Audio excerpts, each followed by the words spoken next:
Recently, I've been creating pictures with my computer using a computer algorithm I wrote. An algorithm is a set of commands for the computer to execute, and what mine does is collect every pixel in one or more pictures and create a new picture with matching pixels placed together. I've been doing this with old family photos, mainly photos of my first moments with my family.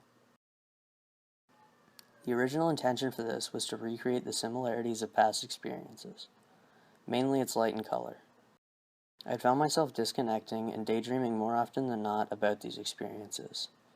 Doing so made me confident in my purpose, closure, and connection in a time where I was very angry.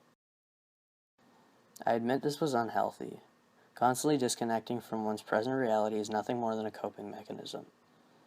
That never occurred to me though, because something so deeply personal and affecting, even if it was daydreaming, allowed me to be vulnerable and understand the entropy and weight that made me a person. With a lot of help from specific people and the community as a whole, I eventually recognized this pattern in my life. I was shown the importance of clarity through vulnerability, and that true vulnerability leaves no room for disconnection.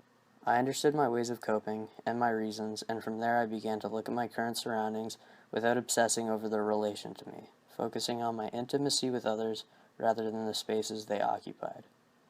Though I still felt it was important to create these pictures.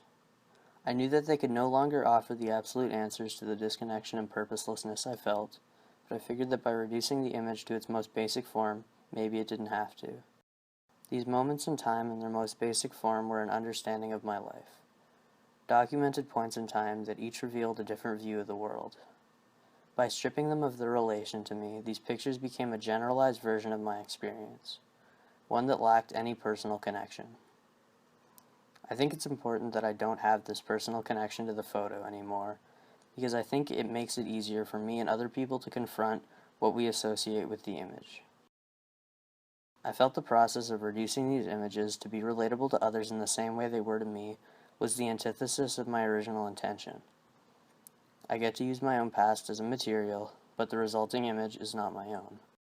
And because of this process, I am no longer engaging with the past to escape, but rather to isolate the perspective found within it. This has prevented me from using the past as a coping mechanism and instead allowed me to have relationships without expecting closure and absolute purpose.